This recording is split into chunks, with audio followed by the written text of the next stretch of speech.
Salut tout le monde, juste avant de commencer cet épisode, je vous propose de tendre le micro à un collègue de podcast, Thomas Bouvier. Salut Thomas. Salut, bonjour tout le monde. Je te propose de te présenter en quelques secondes. L'idée, c'est de donner envie à nos auditeurs d'aller écouter ton podcast et puis après, je lancerai mon épisode de podcast avec mon invité du jour. Moi, c'est donc Thomas Bouvier qui suis le fondateur et donc l'hôte du podcast 10e Dan. C'est un podcast qui est dédié aux arts martiaux, mais en particulier au judo.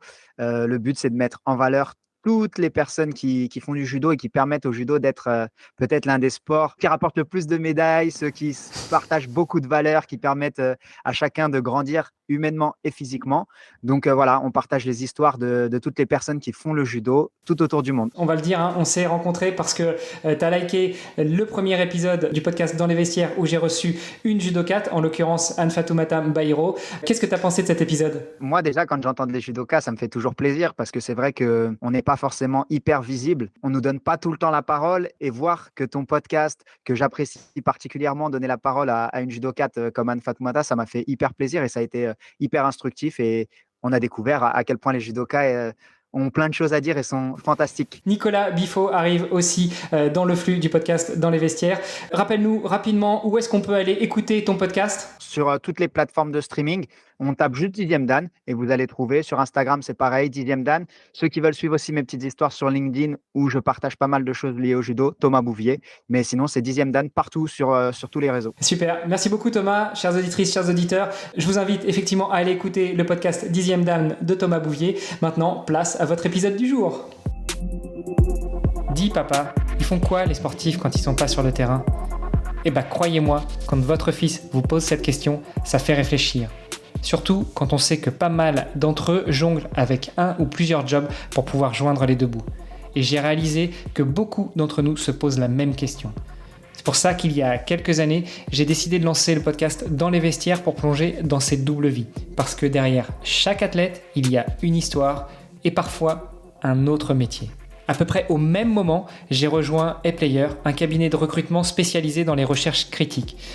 Alors moi, je suis recruteur tech et avec mon associé, on aide les entreprises à trouver les perles rares, mais on accompagne aussi les entités qui veulent définir ou redéfinir une politique de recrutement.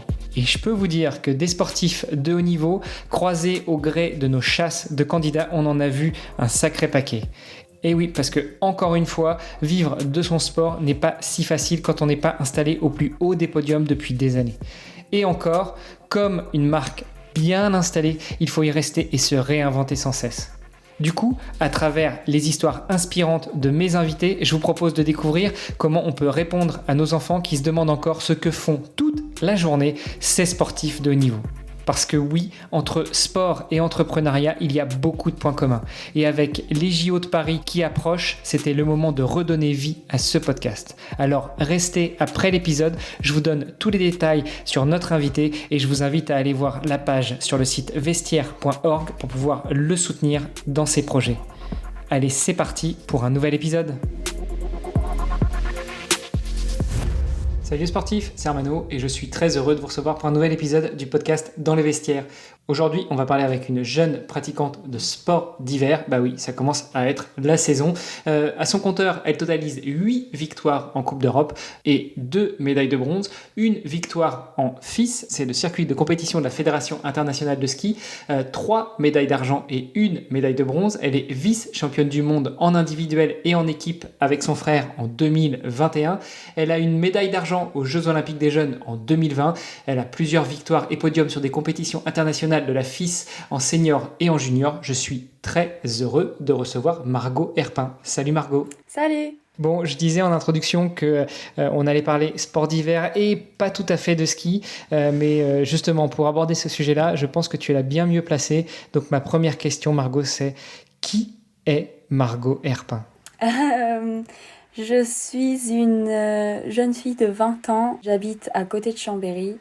Je fais du snowboard cross en équipe de France depuis 5 ans et sinon, depuis que je suis toute petite, je touche à la neige. Donc attends, tu es en train de nous dire que tu as intégré l'équipe de France de snowboard cross à 15 ans ? Oui, c'est l'équipe de France relève d'abord. Et après, on monte en groupe. D'abord, après, on passe en groupe Coupe d'Europe et après en groupe Coupe du Monde. Mais à 15 ans, c'était l'équipe de France relève. On parle justement du snowboard cross. Tu peux nous en dire plus sur cette discipline ? Oui, c'est une des disciplines du snowboard. On est lâché à 4 en même temps dans un parcours avec des virages relevés, des petites bosses, des sauts. Et moi, je compare ça souvent pour essayer de faire comprendre au BMX. C'est comme les parcours de BMX, sauf que c'est avec un snowboard et sur la neige. Notamment dans les autres podcasts que je produis, on parle souvent de sport croisé. Pour les triathlètes ou pour les coureurs, on parle de faire du vélo et de courir, etc. Là, tu nous parles de snowboard et tu compares un peu ça au BMX pour que les gens visualisent un peu, ou j'allais même dire le vélo de cross, mais moi, je fais partie d'une autre génération. Est-ce que du coup, tu croises notamment avec du BMX dans le cadre de ta préparation ? Non, pas du tout. On n'est pas du tout avec eux. Par contre, on est avec notre centre d'entraînement à Albertville, là où on fait toute la préparation physique. On est avec les skieurs alpins, les skieurs freestyle, les snowboarders freestyle. Mais on n'est pas trop avec les sports d'été. Au-delà d'être avec les sports d'été, quand je te pose la question, est-ce que tu croises, c'est-à-dire est-ce que toi aussi, de temps en temps, tu vas t'amuser à pratiquer le BMX ? Alors forcément avec des protections, etc. Le sport de haut niveau, c'est ton métier, donc j'imagine que l'objectif, c'est justement de ne pas aller se blesser. Mais est-ce que ça fait partie de ta préparation de faire d'autres sports que uniquement du snowboard ? On fait plein d'autres sports. On fait de la boxe. Moi, je fais un peu de surf. Je fais pas mal de vélo de route aussi, du VTT. On diversifie vachement les sports en fait pour notre préparation physique et ça rend fun aussi la préparation physique plutôt que juste être dans une salle de muscu tout l'été quoi. Je voudrais revenir un petit peu à toi Margot. Donc toi tu as commencé à pratiquer le snowboard en équipe de France à 15 ans mais tu n'as pas commencé le sport à 15 ans. Elle ressemblait à quoi la petite Margot quand elle a découvert le sport ? Elle avait quel âge ? Qu'est-ce qui la passionnait ? Qu'est-ce qui lui a mis des étincelles dans les yeux quand elle a commencé à pratiquer le sport et quel sport ? Depuis toute petite, on a une éducation vachement sportive avec mes frères et sœurs parce que nos parents sont tous les deux très sportifs. Ça a commencé les dimanches après-midi où on a été obligés de faire du VTT. C'était quand même marrant, mais on faisait les sorties famille à 5 en VTT, à 3 ans sur les skis, à 6 ans le snowboard. Mais ça a été toujours une diversification. On part tous les ans au même endroit, au lac de Serponçon, donc planche à voile, bateau à voile. On a toujours eu l'occasion, grâce à nos parents, de faire beaucoup de sports différents. J'ai commencé le snowboard à 6 ans avec mon papa. On faisait la piste au Ménuire de la Violette, c'est la petite piste plate qu'il y a. J'en faisais pas beaucoup, j'en faisais 10 fois par an. Puis l'année d'après, j'en faisais un peu plus. Et à 8 ans, je suis rentrée à l'ESF. J'ai fait 1 an tous les samedis, puisque en fait on n'habite pas en station, mais tous les week-ends on monte au Ménuire. Et du coup, tous les samedis, j'étais à l'ESF avec les enfants de la vallée pour faire du snowboard. Et après, je suis rentrée au club des sports des Ménuires pour faire encore plus de snowboard. J'en faisais que les week-ends. Normalement, il y avait aussi le mercredi, mais bon, vu que j'habitais pas en montagne, je faisais pas le mercredi, mais ça me suffisait déjà bien le samedi et dimanche. Ça te suffisait déjà bien.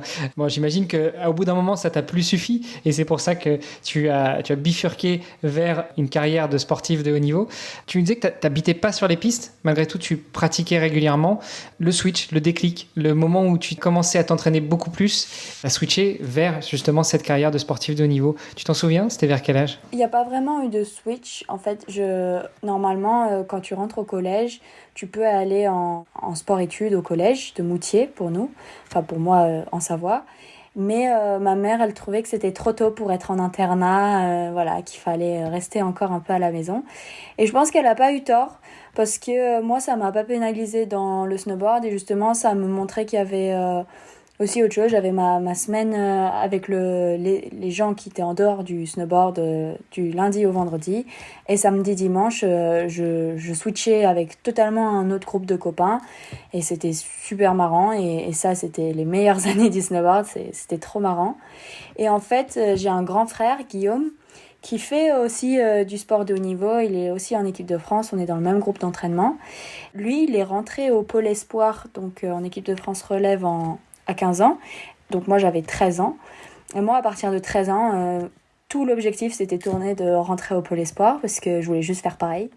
Donc, je dirais, À 13 ans, j'ai voulu et j'ai compris qu'il y avait quelque chose à faire avec le snowboard une fois que le collège allait être terminé. C'est marrant parce que t'es pas la première sportive de haut niveau que je reçois à ce micro qui a dans sa fratrie ou dans sa famille des sportifs de haut niveau. Je pense à Anne Fatoumata Mbaïro, dont les 2 sœurs sont sportives de haut niveau, mais en handball, alors qu'elle, elle fait du judo. Elle savait qu'elle voulait être sportive de haut niveau, mais pas dans le handball. Je pensais aussi à Romain Guillot et son plus jeune frère l'est aussi. Donc c'est marrant justement cette fratrie des sportifs de haut niveau. Alors on aura bien compris qu'avec toi, ça a été quand même pas mal dirigé par tes parents qui, dès le plus jeune âge, je te cite, vous obligeaient à faire les sorties VTT. Ça devait être sympa. Vous êtes combien de frères et sœurs et ça ressemblait à quoi une sortie du dimanche avec les parents? J'ai aussi une grande sœur, donc j'ai une grande sœur de 24 ans, un grand frère de 22 ans et moi qui ai à 20 ans. On faisait tout le temps le même tour. Moi, j'étais tout le temps la dernière en plus. On partait à 15h, on rentrait à 17h30, ça prenait toute l'après-midi. Et c'est vrai qu'on en garde un bon souvenir, même si une fois qu'on a été assez grand et qu'on a compris qu'on n'était plus obligé de le faire, enfin qu'on pouvait un peu se rebeller, on a sauté sur l'occasion. Mais par exemple, il y a 2 semaines, on était tous ensemble et on était trop contents de refaire une sortie VTT le dimanche après-midi. Donc on aimait bien quand même ça. C'est juste peut-être la fréquence tous les week-ends. C'était peut-être un peu trop, mais c'était... En vrai, je suis reconnaissante d'avoir eu la chance de faire ça parce que je sais que pas tout le monde peut partager ça avec ses parents et tout. Et moi, je suis très contente et très reconnaissante de faire ces sorties en famille, quoi. Moi, c'est le contraire. Moi, je suis le parent et j'aimerais bien que mes enfants acceptent de venir avec moi, mais eux, ils ont compris beaucoup plus tôt que vous qu'ils pouvaient se rebeller et qu'ils ne le feraient pas. Un grand frère qui est lui aussi en équipe de France de snowboard cross. Ta sœur, elle-même, est aussi sportive de haut niveau ou elle y a échappé? Non, elle y a échappé. Elle est plus dans les études. Elle aime pas la compétition. Enfin, elle comprend pas comment on peut y trouver du plaisir, mais par contre, elle comprend beaucoup le sport. Elle nous soutient totalement. Elle est sportive quand même. Elle skie beaucoup. Elle fait du vélo. Elle court, mais pas en compétition, quoi. Elle aime le sport. Elle comprend les valeurs du sport, mais elle comprend pas la compétition. Ouais. Qu'est-ce que toi, tu y trouves dans la compétition? Quel plaisir tu y prends d'aller te bagarrer, au sens figuré, même si tu nous as dit que tu faisais un peu de boxe, mais quel plaisir tu prends à aller te bagarrer avec les autres sur une piste? Bah déjà, la compétition en général, j'aime bien le fait de se dépasser. La compétition, ça t'aide à donner le meilleur de toi-même, d'aller toucher les limites, dépasser les limites.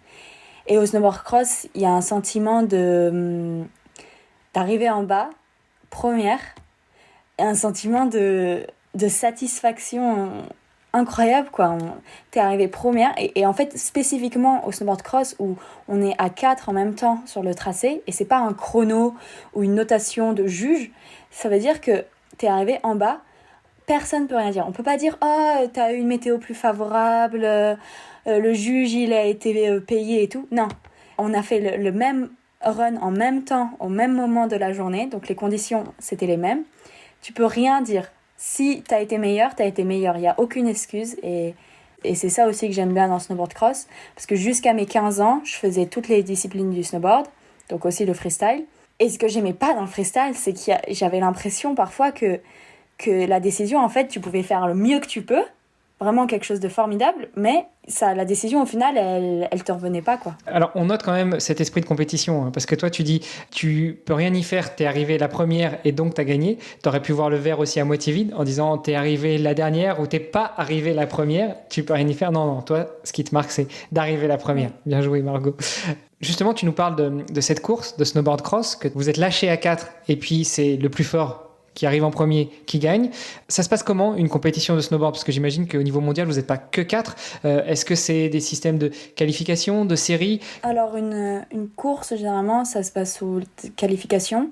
Les 16 premières filles des qualifications et les 32 premiers garçons sont sélectionnés pour faire les phases de poule. Donc, pour les filles, ça commence en quart de finale et pour les garçons en huitième de finale. Et donc après, quart de finale, demi-finale, finale. En fait, les poules sont définies par l'ordre de la qualification. Enfin, parfois, on se retrouve dans des poules où on aurait, par exemple, je sais pas, on finit 2e et on aurait en fait espéré finir 4e parce que la poule, elle est plus simple en étant 4e. Mais bon, ça, c'est le hasard. On peut jamais savoir à l'avance. Donc dans tous les cas, il faut faire le chrono le plus rapide. Puis j'imagine qu'après, ils prennent que la première ou le premier de la poule qui passe au tour suivant. Oui, j'avais oublié, ils prennent les 2 premiers de chaque poule pour le tour suivant. Par rapport aux qualifications, ça se passe comment? Vous êtes lâché à 100 sur une piste et puis c'est les 16 ou les 32 premiers qui arrivent, ou c'est pareil, c'est une histoire de poule? Non, les qualifications, c'est un par un dans le border cross. On part à la suite des uns des autres. On fait un chrono et voilà, et après on classe en fonction des temps. Ok, donc pour faire un petit peu un parallèle avec le cyclisme, on a le contre-la-montre, c'est les qualifications, tout le monde part l'un derrière l'autre et puis on prend les 32 meilleurs temps pour les gars et les 16 meilleurs temps pour les filles, et après là vous passez en poule, et puis après effectivement il y a les poules, donc par 4, et à chaque fois on prend les 2 meilleurs jusqu'à ce qu'il n'en reste plus que 4 quoi. Exactement, ouais. Dans les autres disciplines du ski, tu retrouvais pas ça? Alors, tu nous l'as dit, il y avait déjà cette notation dont tu n'étais pas totalement responsable, mais ça fonctionnait pas par qualification ou par poule? En freestyle, si, ça marche aussi. Il y a différents formats. Parfois, il y a 3 runs et ils prennent les 2 meilleurs des 3 runs. Ou alors, il y a un système aussi de qualification. Ils passent tous et ils prennent par exemple les 8 premiers pour après faire une finale, et après ils classent en fonction de ces 8 premiers. On a fait un bon tour sur le sport, un petit tour sur toi. Revenons un peu sur toi. Est-ce que tu peux nous parler de ton palmarès depuis justement que tu as 15 ans et que tu as intégré l'équipe de France de snowboard cross? J'ai 15 ans, je commence à faire des FIS, des Coupes d'Europe. Dans ma première année à la fédération, un résultat marquant, ça a été que j'ai fait 5e à une Coupe d'Europe en France, à Puy-Saint-Vincent. C'était à peu près tout. Et l'année d'après, une semaine avant les JO jeunes, il y a une Coupe d'Europe. Je fais mon premier podium en Coupe d'Europe, donc à cette compétition qui était aussi à Puy-Saint-Vincent. Donc ce border cross me réussissait bien. Et du coup, après, la semaine d'après, en janvier, je termine 2e, donc vice-championne olympique junior à Lausanne en 2020. Et l'année d'après, je participe au championnat du monde junior en Russie, où je finis 2e en individuel et 2e en team event. Donc le team event, c'est en équipe avec un garçon, et moi j'ai eu la chance de le faire avec mon frère, et on a fini 2e. Donc c'était génial. Et cette même année, je finis championne de la Coupe d'Europe, du classement général de la Coupe d'Europe. Et l'année d'après, donc je suis sélectionnée en groupe Coupe du Monde, donc l'année 2021-2022. Donc je fais ma première saison complète en Coupe du Monde. Je rate la qualification au jeu. Ils prennent 4 filles, je suis la 5e, donc j'ai le statut de remplaçante. Et par contre, du coup, je suis allée faire quelques Coupes d'Europe en attendant que les JO se passent. Et il se trouve que j'ai regagné le classement général de la Coupe d'Europe. Donc je suis 2 fois championne de la Coupe d'Europe, ce qui est sympa. Et fin de cette saison, je me blesse lourdement, ce qui fait que la saison dernière, saison blanche, et voilà, et on est aujourd'hui. Bon, on reviendra peut-être un petit peu tout à l'heure sur la blessure, puisque tu nous dis que tu as fait une saison blanche. Les premiers résultats que tu nous as donnés, donc Coupe d'Europe à 15 ans, après la Coupe d'Europe en 2020, tout ça c'était en catégorie junior. C'est à partir de 2021 que tu as intégré le circuit senior? Nous, à partir de 15 ans, il n'y a pas de catégorie. Les Coupes d'Europe, c'est pas des Coupes d'Europe junior ou senior, c'est Coupes d'Europe, il y a tout le monde. Il y a juste des compétitions comme les championnats du monde junior ou les JO jeunes, où c'est réservé à une tranche d'âge. Mais sinon, voilà, Coupe d'Europe, Coupe du monde, c'est toute catégorie, il n'existe pas de circuit junior. Ah, donc tu concours avec les grands? Voilà, c'est tout de suite avec les grands. Tout de suite dans le grand bain. D'ailleurs, le snowboard cross, c'est un sport qui est pas si vieux que ça, non? C'est aux Jeux Olympiques depuis 2006, Turin. Je dirais que les premières compétitions, elles étaient dans les années 2000-2002. Donc il a à peu près 20 ans, le sport. Ouais, bon, c'est vrai que on n'a pas le même référentiel. Pour moi, 2006, c'est hier. Pour toi, tu étais à peine né. Tu nous parlais tout à l'heure de la blessure. On peut rapidement revenir dessus. Qu'est-ce qui s'est passé déjà sur cette blessure? En 2022, sur les finales de la Coupe du Monde en Suisse, à Vezona, je chute. Je fais une luxation fracture de la hanche et je me casse la clavicule. Je perds connaissance. Je reste hospitalisée 67 jours à l'hôpital de Grenoble. Je me fais opérer de la hanche. Donc on répare la hanche. Je suis après en rééducation, en réathlétisation. Je fais même un retour sur neige en octobre, donc octobre de l'année dernière. je me sens bien. Et puis en fait, je commence à avoir des douleurs. On ne sait pas trop ce que j'ai. Les médecins, ils sont un peu perdus. Ils savent pas. Donc je reprends les béquilles. Je remarche en béquilles. Je prends beaucoup de médicaments morphiniques. Donc des gros médicaments. Je fais plus rien. Je m'entraîne plus. J'ai juste mal toute la journée. Et puis ça traîne comme ça pendant 6 mois.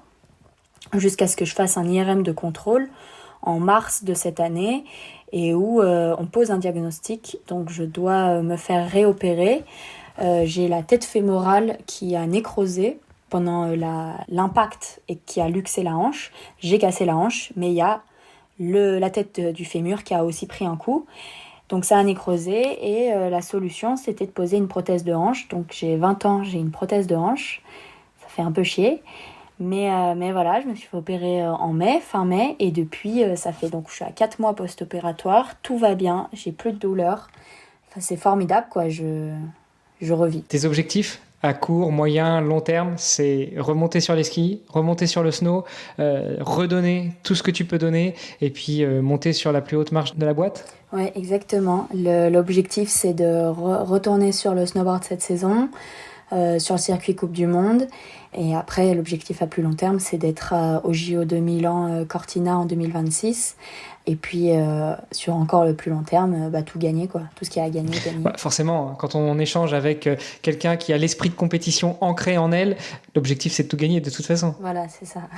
T'as plutôt quoi comme profil de compétitrice? C'est-à-dire, tu y vas au-delà du fait de tout donner pour gagner, mais est-ce que t'es plutôt altruiste avec tes concurrentes, ou un petit coup de hanche, un petit coup de coude, un petit coup de genou par-ci par-là? Non, déjà chez les filles, je trouve qu'il y a moins l'occasion d'avoir des gros contacts. Bon, après, j'ai pu beaucoup voir cette saison, du coup, la saison qui vient de s'écouler, vu que je l'ai passée sur le canapé à regarder les courses. Et j'ai trouvé que, oui, ça a été de plus en plus serré chez les filles, comparé à quelques années. Voilà, il faut pas se laisser marcher dessus. Faut y aller, et faut pas aussi se dire oh, devant on a une double championne olympique ou je sais pas quoi, je vais la laisser passer. Dans le border, il n'y a plus de titres qui existent, il faut juste y aller. Après, faut pas être débile non plus, faut pas faire des trucs interdits. Faut pas faire tomber l'autre non plus, c'est pas fair play, parce qu'en plus en faisant tomber l'autre, tu peux tomber toi. Mais faut pas se laisser marcher dessus, faut pas se laisser doubler.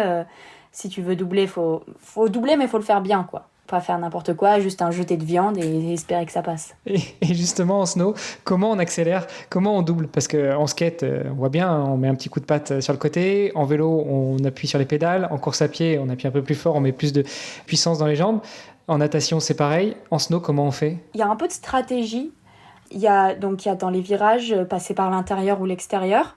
Et il y a aussi, s'il y a une ligne droite après un virage, avec des bosses, des petits hoops comme on appelle ça, il faut en fait faire une belle sortie de virage pour accumuler de la vitesse et doubler dans cette ligne droite. Et c'est là où il y a 2 profils de rider généralement qui se distinguent, et les profils starter ou les profils glisseurs. Donc starter, c'est-à-dire que c'est quelqu'un qui est très tonique en jambes, et donc toute la phase de départ du border cross où il y a plein de petits modules casse-pieds, casse-jambes, où il faut être très rapide en jambes généralement. Donc là il y a les profils starter qui startent très loin devant, mais qui ont un peu plus de mal peut-être avec la glisse derrière, laisser la board vivre, parce que justement ils sont un peu plus nerveux. Et après il y a les autres profils. Moi je suis un peu plus comme ça, un peu diesel, je démarre doucement, je me fais un peu distancer et après je rattrape et je double. Mais du coup le but c'est d'avoir les 2 profils en un profil, être starter et glisseur, et là tu gagnes tout. Bah oui, forcément, le mouton à 5 pattes, voilà. Évidemment.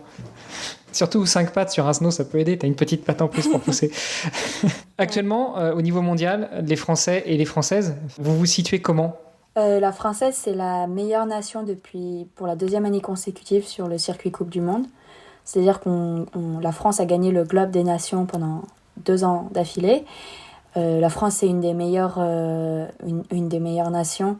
Une de mes amies qui est aussi sur le circuit suisse, elle m'a envoyé une photo d'un bracelet que les Australiens ont avec écrit « Beat the French » dessus. Donc c'est pour dire qu'on est quand même une forte nation. Ça pousse beaucoup aussi derrière, il y a beaucoup de jeunes très, très bons. Donc on a des gros effectifs, et des gros effectifs qui sont très bons. Donc, faut se battre pour les sélections. Bon, et 2 ans de suite, le Globe de meilleure nation. Et encore, t'étais pas dans la dernière saison. Donc, dès que tu vas remonter sur le snow, là, vous avez une 3e assurée, j'espère. J'espère, ouais. J'espère y participer, quoi. Tu me dis que ça fait presque 1 an que t'es pas monté sur le snow, que t'es monté un petit peu en pointillé avant de te rendre compte qu'effectivement les douleurs étaient revenues. Qu'est-ce qu'on fait quand on est sportive de haut niveau et qu'on est empêché de pratiquer son sport? Il y a d'autres manières de s'entraîner? Il y a d'autres choses à faire? Oui, il y a déjà toute la préparation mentale pour essayer de ne pas perdre. Moi, je sais que tous les nouveaux borders qu'il y avait cette saison, j'essayais de les refaire dans ma tête, m'imaginer les rider pour essayer de ne pas perdre, essayer de retrouver des sensations par un autre moyen. Quand il faut remonter sur le snowboard, il ne faut pas trop penser à la blessure. Il faut essayer de gagner du temps là-dessus, c'est-à-dire se dire ah bah là maintenant j'ai du temps, je vais essayer de travailler sur remonter sur le snowboard dans ma tête, ne pas avoir peur, ne pas appréhender, même si ça sera jamais la vie réelle vraiment ce qui va se passer, mais essayer de travailler sur peut-être cette appréhension qui peut arriver. Et après sinon il y a l'école, hein. Moi je suis allée à l'école. Moi je fais l'école à la maison normalement, là je suis allée à l'école pour de vrai, à l'université. J'ai vécu un peu cette vie que on n'a pas trop l'occasion de vivre. C'était très bien un semestre, mais maintenant j'ai envie de refaire du snowboard. Bon, et puis la saison hivernale arrive, donc forcément ça donne envie. Oui. Tu parlais de préparation mentale, donc j'imagine que tu t'entoures des services d'un préparateur ou d'une préparatrice mentale. Tu peux nous parler rapidement de l'équipe qui gravite autour de toi? Oui, alors dans le staff de l'équipe de France, on a 2 coachs, 2 techniciens qui préparent les planches, un prep physique, 1 ou 2 kinés, ça dépend des stages ou des compétitions. Et du coup, moi, une prep mentale. Voilà. Tout ça, ça représente un certain budget. Comment est-ce que vous faites pour assumer le budget annuel qui correspond à, ne serait-ce qu'à la sollicitation de tous ces experts qui gravitent autour de vous, et puis aussi vos frais personnels? La fédération en prend une partie, pas totalement. Il nous reste un petit billet à lâcher quand même. Et puis, c'est surtout aussi au niveau du matériel. Je suis chez une marque de snowboard qui ne me sponsorise pas. Donc, je dois payer mes snowboards. Je dois payer mes fixations. Je dois payer mes boots parce que j'ai pas de sponsor pour ce matériel-là. Après, pour ce qui est équipement protection, casque, masque, gants, je paye pas parce que j'ai un sponsor pour ça, mais si t'en as pas, pareil, il faut que tu te le payes. Après, tout ce qui est tenue de course, tenue France, ça nous est donné par la FFS. Après, moi, je peux pas être indépendante financièrement encore. Je rembourse à peu près ma saison, mais je peux pas je peux pas avoir un appartement, par exemple, ou une maison. J'ai l'aide de mes parents et j'en suis reconnaissante, mais je peux pas en vivre de mon sport encore pour le moment. Je sais pas si je pourrai un jour, parce qu'on n'est pas un sport professionnel où on est signé dans une équipe ou signé avec l'équipe de France, par exemple comme le rugby. On n'a pas de salaire. Nos revenus viennent des prize money ou des sponsors qu'on peut trouver. Voilà. Donc ça représente 5% des sportifs de la FFS, je crois. C'est vraiment très peu. Et c'est là justement que nous, on essaye d'intervenir en mettant en avant vos profils, vos histoires. Et puis, si certaines personnes veulent vous accompagner dans votre projet, n'hésitez pas à aller sur vestiaire.org/Margot. Vous trouverez la page de collecte de fonds pour Margot. Tu as une idée à peu près du coût d'une saison? Alors, j'imagine qu'évidemment, c'est variable suivant le nombre de déplacements que tu vas faire, le nombre de déplacements qui vont être pris en charge ou pas par la Fédération française de ski. Mais en gros, une saison de ski entre le matos, les déplacements, la nourriture spécifique à l'entraînement et aux compétitions, tu sais à peu près combien ça coûte? Ouais, on est sur 30 000 € la saison. Moi, j'ai pas eu à payer ça parce que je suis... la Fédé en prend en charge une partie. Mais quand tu es en groupe relève, surtout en ce moment que la Fédé a des petits problèmes financiers, tu payes tout toi-même. Tu dois lâcher un beau billet, ouais. Alors toi, tu es inscrite sur la liste ministérielle des sportifs de haut niveau, encore au moins jusqu'à juin 2024, si mes informations sont bonnes. Oui. Est-ce que pour ça, vous êtes aidé par le ministère des Sports? Oui, on a des aides. Moi, alors déjà, j'ai une aide parce que je fais un double projet, le projet scolaire et le projet sportif. Donc j'ai une aide pour ça. J'ai une aide du CNOSF, donc du Comité national olympique du sport français. J'ai une aide de la région, Auvergne-Rhône-Alpes. Le reste, c'est de mes sponsors, de mon club. Les Menuires, moi, c'est mon club depuis que je suis toute petite. Ils me soutiennent et je sais, en parlant avec d'autres athlètes, que je fais partie d'un des clubs qui soutient quand même assez bien. Il y a d'autres clubs qui soutiennent plus. Je suis quand même reconnaissante d'avoir été chez eux depuis tout petit, que mes parents m'aient emmené faire du snowboard au Menuires. Ils ont visé juste, donc voilà. Dans les autres moyens de financer ta saison, est-ce qu'il y a aussi des primes de course, des prize money, des primes aux médailles, ce genre de choses ? Oui, il y a des primes. Moi, mon club me donne des primes de résultats et aussi sur les compétitions, donc sur les Coupes du Monde seulement, il n'y a pas sur les Coupes d'Europe, mais le top 10 reçoit un prize money. Le premier, je crois que c'est à peu près 12 000 francs suisses et après c'est dégressif. Donc c'est bien, mais il y a un truc avec notre sport qu'on ne comprend pas trop, c'est qu'il est vachement médiatisable facilement. Enfin, c'est très visuel. On voit des gens, il y en a un qui tombe, les autres tombent, du coup en fait il finit premier. Il y a plein de rebondissements et on ne comprend pas trop pourquoi. En France, à part au JO, les gens ne regardent pas, alors qu'on a des super audiences aux Jeux Olympiques. Et pourtant, on n'est pas autant médiatisé que le ski, quoi. Alors que visuellement, c'est, de mon avis, plus ludique à regarder. Ce sera étudié. Écoute, si tu as des contacts à la Fédération française de ski, on pourra peut-être poser la question. C'est peut-être une question aussi de vente des droits de télévision. Il n'y a que certains slots qui sont possibles et puis on ne peut pas en rajouter. Donc, quitte à faire un choix, autant laisser le ski parce que c'est ce à quoi les gens sont habitués. Oui, peut-être, ouais. Regarder le snowboard cross, c'est marrant. Écoute, le message est passé. Alors, j'ai presque envie de te proposer qu'on en reste là. Je voudrais quand même revenir sur une chose que tu m'as dite quand on s'est parlé la première fois, qu'on a préparé cet épisode. Tu m'as dit, ce qui t'a attiré dans le snowboard, c'est qu'il y avait plus de liberté, c'est que chacun se faisait sa place et faisait sa trace. C'est quelque chose qui t'a animé quand tu t'es mise à faire justement du snowboard au détriment du ski. Ouais, moi je me sentais plus libre. Et il y a beaucoup de sportifs qui parlent de leur sport en expliquant un sentiment de liberté. Moi je le ressens, ce sentiment de liberté, je le trouve dans le snowboard. Je ne l'ai pas trouvé dans le ski, mais il y en a qui le trouvent dans le ski. Moi j'ai vraiment eu cette impression de flotter sur la neige, de pouvoir aller n'importe où. C'est parti des cours ESF, j'ai commencé par le ski à l'ESF, je devais suivre le moniteur en tortillon, alors qu'en snowboard on peut pas faire ça, c'est le sport qui s'y prête pas.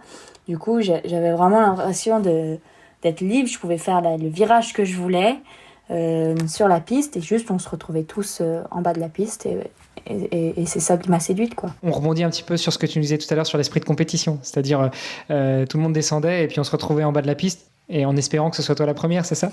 Non, parce que là, on était encore sur les pistes libres, pas dans un parcours de border cross. Donc, pas vraiment encore. Écoute, Margot, c'est super touchant, en fait, tout ce que tu nous as raconté aujourd'hui. Je te propose qu'on en reste là. Je te souhaite un bon courage pour remonter sur le snow, pour reprendre pied avec ton sport, pour nous faire une très belle saison 2023-2024. Et puis, j'espère qu'on aura l'occasion de se croiser à Milan en 2026. Oui, moi aussi, j'espère qu'on aura l'occasion. Je croise les doigts. Juste avant de te laisser partir, est-ce que tu peux nous rappeler où est-ce qu'on peut échanger avec toi ? Tous les endroits sont bien, je réponds quand même pas mal. Partout. C'est partout Margot Herpin, sans point, sans tirer. Eh ben écoute, du coup, rendez-vous sur vos réseaux sociaux préférés en allant chercher Margot Herpin. Margot, je te souhaite une très bonne journée. Et puis encore une fois, un très bon courage pour la saison à venir. Merci de m'avoir reçu et écouté. Et puis à bientôt. À très bientôt, ciao. Ciao.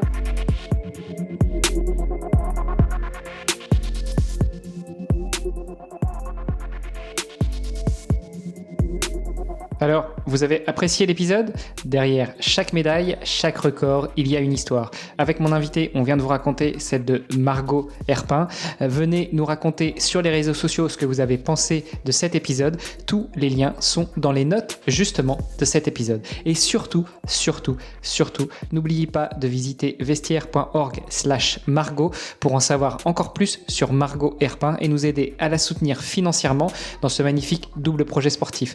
C'est grâce à vous que Margot trouvera toutes les ressources pour aller au bout de ses études et de son projet sportif pour devenir la meilleure snowboardeuse cross du monde.